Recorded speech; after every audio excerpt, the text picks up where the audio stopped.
planning is essential in the startup phase of a new enterprise. There are so many facets of operations that are critical when launching a business. Our guest today has a warning about some of those common startup mistakes. Joining us is the Business Plans Coach. Tim Berry is not only a successful business author, but also founder of Palo Alto Software, which produces the nation's leading business planning software.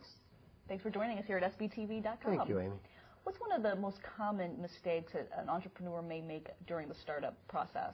One of the ones that I think comes up a lot is people assume that a business plan is necessarily a certain length, kind of a standard document, as if it were a term paper in high school or something. And because of that, some people then say, oh, I don't need it because I don't have to get loans or I don't have to get investment. And then they lose the opportunity to be able to plan cash flow and see the future and manage their business better because they don't think they need a business plan. And it's not need, it's want. It's why not use all the means you can to do it as well as you can. So that comes out number one. I guess that's fairly obvious and not as interesting maybe, but the other one I see a lot is people don't understand that you don't have to do everything. Your business needs to have selling and production or fulfillment if it's a service, and it needs to have some sort of administration, but too often people think they have to be able to do all things instead of having a team and getting somebody who knows something else. And even at the beginning, you can't afford to have a full-time administrative person, but a part-time bookkeeper.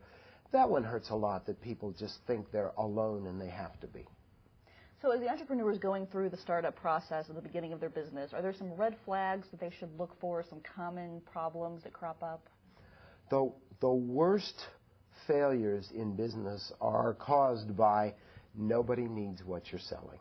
So that's a good reason to go through a business planning process and make sure that you're being honest with yourself, because I'm a classic entrepreneur. We all love what we're doing, and we're sure everybody else will love it. But the planning phase is a good time to do a reality check with dealing with the market. That definitely is very important. And the other thing is people need to know how much money it's going to take. And that's why you turn to a plan, so you can lay out, okay, if this happens and this happens, and how many things do I have to buy before I start? And then am I going to have my full sales right in the first month? No, probably not. So you're going to lose some money in the beginning. That resources and money element is also really important in the plan, because people can misjudge.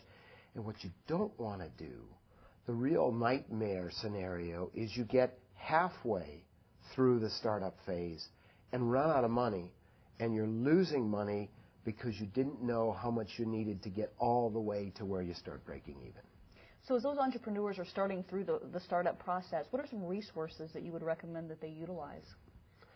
You know, I'm embarrassed because it's like bragging about your children or something, but to be honest, I have spent a lifetime through 11 versions trying to perfect Business Plan Pro, our business plan software product, which is intended to guide you through this in a non-confrontational, real way, step by step, so that you can actually run through the business planning process and get a better view of what's involved. So I bet a lot of our viewers would be interested to know, what did you consider your biggest challenge when you were starting your business? It took me years of understanding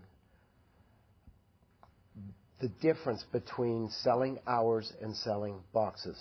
I knew from early on I wanted to package software about business planning.